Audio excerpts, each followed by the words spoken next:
Assalamualaikum warahmatullahi wabarakatuh teman-teman semua. Oke, di kesempatan kali ini saya akan berbagi atau sharing mengenai profesi perawat teman-teman ya. Mungkin bagi teman-teman yang masih bingung ya, mungkin baru lulus SMA, SMK yang bingung pengen mengambil jurusan apa dan mungkin tertarik di ilmu kesehatan, khususnya di keperawatan. Saya akan bantu jelaskan ya, apa itu perawat, tugasnya ngapain aja, dan apa saja yang dipelajari di bangku kuliah, terus jenjang pendidikannya gimana sih, seperti itu teman-teman. Saya akan bantu jelaskan.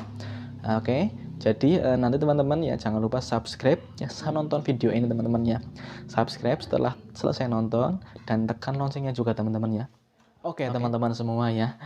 Jadi perawat itu adalah seseorang yang telah lulus D3 maupun S1 keperawatan di dalam negeri maupun di luar negeri yang sudah diakui oleh pemerintah atau diakui oleh undang-undang ya. Ya, seperti itu teman-teman ya. Terus tugasnya itu ngapain saja sih teman-teman? Perawat itu gimana sih tugasnya? Yang jelas perawat itu adalah seorang yang merawat apa? Merawat orang sakit, jelasnya teman-teman ya. Merawat orang sakit. Di mana sakitnya apa aja? Ya nanti kita bahas. Jadi perawat itu kan yang jelas itu teman-teman ya. Perawat itu memberikan asuhan keperawatan ya, baik berupa biologis, psikologis, sosial, kultural, dan spiritual teman-teman ya. Jadi ke semata-mata pasien itu di rumah sakit hanya diberikan obat saja itu tidak. Tapi kita sebagai tenaga kesehatan, tenaga perawat, kita wajib memberikan tadi biologis, psikologis, sosial, spiritual, dan kultural teman-teman ya. Seperti itu. Jadi pasien-pasien di rumah sakit itu nggak semata-mata sakit karena fisiknya saja, karena apa namanya, tapi juga bisa juga karena psikologisnya, karena apa namanya, sosialnya. Seperti itu teman-teman. Kita kaji semua, nanti kita berikan apa namanya, seperti titik terangnya teman-teman lah ya. Dokter memberikan pengobatan, kita juga memberikan semangat, memberikan motivasi, memberikan kenyamanan kepada pasien, sehingga nanti menjadi satu kesinambungan yang memberikan kesembuhan kepada pasien teman-teman. Seperti itu teman-teman ya. Jadi nggak semata-mata perawat itu cuma merawat, membantu dokter memberikan obat dan sebagainya, itu tidak. Tapi perawat itu dengan baiknya memberikan pelayanan yang maksimal ya. Tadi biologi, psikologi, sosial, spiritual, dan kultural teman-teman ya. Seperti itu. Terus selain itu gimana sih di rumah sakit? Kalau sekarang di Indonesia itu tugas perawat itu banyak teman-teman ya, banyak sekali. Seperti satu, jelas ya, memberikan perawatan kepada pasien. Terus kedua, memberikan membantu dokter lah ya, membantu dokter untuk memberikan obat, menyuntikkan obat, menginfus dan sebagainya. Soalnya dokter kan tenaganya terbatas, itu kan jelas didelegasikan kepada perawat. Seperti itu teman-teman ya. Jadi itu nggak bisa dilakukan oleh dokter sendiri, jadi perlu yang namanya delegasi. Itu didelegasikan kepada perawat ya. Seperti menginfus, memasang selang kateter dan sebagainya, itu kan didelegasikan kepada perawat. Karena itu murni tindakan kedokteran. Jadi tidak boleh perawat itu melakukan sendiri tanpa ada wewenang dari dokter atau delegasi dari dokter, itu nggak bisa. Ya, tugas perawat itu akan memberikan asuhan perawatan saja, seperti teman-teman ya, bukan memberikan pengobatan, tidak. Yang memberikan advice, memberikan obat itu dokter. Kita hanya membantu memberikan kepada pasien. Seperti itu teman-teman ya. Terus untuk selanjutnya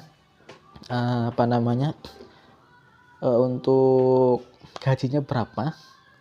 Mungkin teman-teman banyak yang masih pengen tahu gaji perawat itu berapa sih, gaji perawat. Tapi coba nanti kita bahas di video selanjutnya. Nanti kan saya upload lagi gaji perawat itu berapa sih untuk di instansi kayak puskesmas, klinik, rumah sakit, dan sebagainya ya. Itu berapa sih Jane sih? Nanti kita bahas. Dan jangan lupa teman-teman ya, tonton video saya terus ya. Jangan lupa subscribe setelah Anda habis menonton video ini teman-teman ya. Terus perawat itu jenis perawat itu apa aja sih? Apakah cuma satu perawat?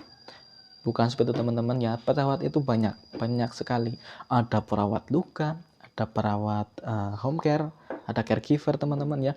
Ada perawat lansia, terus ada perawat hemodialisa, terus ada perawat ICU, ada perawat OK atau perawat di kamar bedah teman-teman ya, dan masih banyak lagi. Dan yang terakhir ini adalah perawat pendidik teman-teman ya, yang biasa kalian temui ya di kampus-kampus, di fakultas, di universitas itu kan ada dosen. Nah, itu yang namanya perawat pendidik teman-teman ya. Beda dengan yang perawat di rumah sakit, itu namanya perawat klinik teman-teman ya. Seperti itu. Oke. Terus pendidikannya gimana sih? Jenjang pendidikannya ya. Untuk perawat sekarang yang disebut tenaga kesehatan yang diakui oleh undang-undang itu adalah minimal D3 keperawatan teman-teman ya. D3 keperawatan. Jadi mungkin ada yang mungkin lulusan SMK keperawatan itu belum masuk ya kriteria ataupun sebagai tenaga kesehatan teman-teman ya. Jadi belum. Jadi minimal D3 keperawatan untuk peraturan sekarang teman-teman ya. Mungkin belum tahu juga, mungkin di tahun-tahun berapa. Mungkin minimal L1 keperawatan mungkin, tapi kan kita belum tahu juga. Seperti itu teman-teman ya. Terus D3 itu jenjang pendidikannya berapa tahun sih?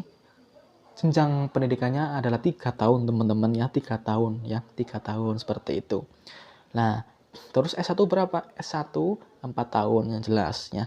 Tapi ini dua jenjang pendidikan ini berbeda teman-teman ya. Antara D3 dan S1 itu berbeda. Untuk D3 keperawatan yang jelas ya teman-teman ya.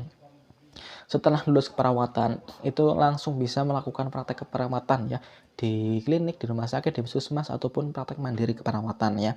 Dengan syarat mempunyai STR dan SIPP teman-teman, seperti itu.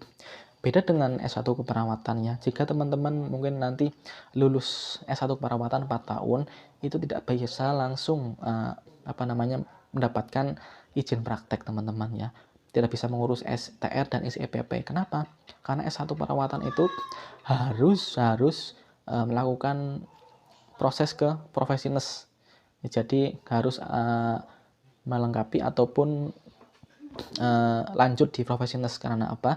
Karena S1 keperawatan itu kebanyakan ya sekitar 80-90%-nya itu adalah teori. Jadi prakteknya itu masih kurang. Jadi kebanyakan di teori ataupun di manajemen ya teman-teman ya. Beda dengan D3 keperawatan. D3 keperawatan itu banyak prakteknya teman-teman ya. Sehingga jika sudah lulus itu langsung bisa mendapatkan surat tanda registrasi perawat dan SIPP. Kalau S1 nurse, S1 keperawatan itu belum bisa langsung mendapatkan STR dan SIPP. Harus melalui jenjang profesional dulu. Seperti itu, sekitar nambah 1 tahunan lah. Jadi 5 tahun lah. Nah, S1 dan nurse profesional itu 5 tahun lah, kurang lebihnya. Seperti itu teman-teman ya.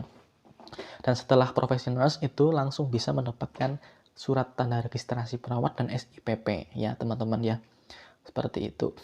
Jadi nanti di profesional, di program nurse nanti banyak sekali prakteknya. Mungkin setiap stase itu praktek semua, praktek terus. Jadi teori itu sepertinya mungkin beberapa persen saja lah teman-teman ya, nggak terlalu banyak karena sudah diborong di S1 seperti itu teman-teman ya. Terus untuk titelnya apa aja? Kalau D3 sekarang itu titelnya adalah AMDKep, ahli media keperawatan. Sedangkan S1 saja teman-teman ya, Skep ya. Terus kalau ditambah lagi profesional ditambah lagi jadi Skep nurse ya, jadi ada tambahannya seperti itu ya. Seperti kayak apoteker sama lah teman-teman ya. Kalau cuma ada jenjang pendidikannya cuma S1 ya, S-Pharm. Tapi kalau misalnya punya profesi apoteker, lanjut profesi apotekernya tambah lagi S-Pharm APT. Teman-teman pasti pernah lihat lah di apotek atau di mana pasti menjumpai itu. Begitu juga di keperawatan.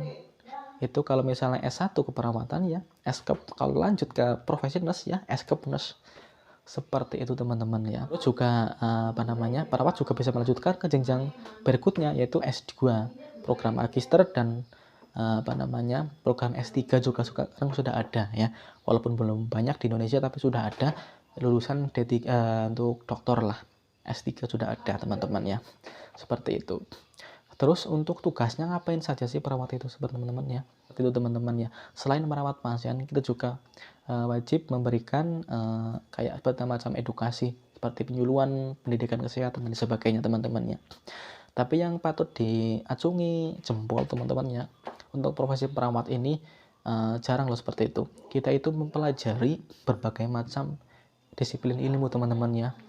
Seperti kita mempelajari ilmu kesehatan ya, kedokteran dasar teman-teman ya, bukan kedokteran seperti umumnya, tapi kedokteran dasar ya.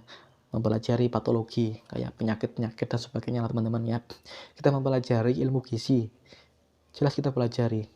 Masa perawat nggak bisa mengedukasi tentang makanan yang sehat itu seperti apa? Kan nggak lucu seperti itu teman-teman ya. Kita pelajari ilmu gizi juga, terus ilmu farmakologi, ilmu obat juga kita pelajari teman-teman ya.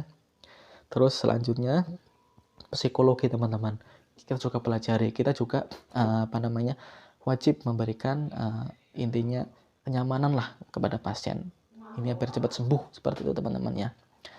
Jadi tugas perawat itu adalah memberikan asuhan keperawatan teman-teman ya, asuhan keperawatan ya, baik itu biologi, psikologi, sosial ya, spiritual dan kultural teman-teman ya, atau yang bisa disebut bio, psiko, sosio dan kultural teman-teman ya. Seperti itu teman-teman ya. Jadi kita memberikan asuhan keperawatan berupa itu asuhan biologis pasien, psikologis pasien, sosial pasien ya. Terus untuk spiritual juga kita pelajari teman-teman ya, kita intinya kita berikan pelayanan ya bagi teman-teman di rumah sakit ya. Bagi teman-teman mungkin yang belum paham mengenai perawat itu tugasnya seperti itu, memberikan pelayanan yang yang luar biasa lah, mencakup semuanya dari biologisnya, psikologisnya, terus spiritualnya, psikologinya kita berikan semua biar pasien itu merasa nyaman. Oke, terima kasih. Nanti kita bahas di sesi selanjutnya mengenai kesehatan dan keperawatan lagi teman-teman ya. Dan apabila mungkin teman-teman mempunyai request pengen dibuatkan video tentang apa, silahkan tulis di kolom komentar teman-teman ya, biar nanti saya buatkan video yang lebih menarik lagi teman-teman. Oke, terima kasih. Wassalamualaikum warahmatullahi wabarakatuh.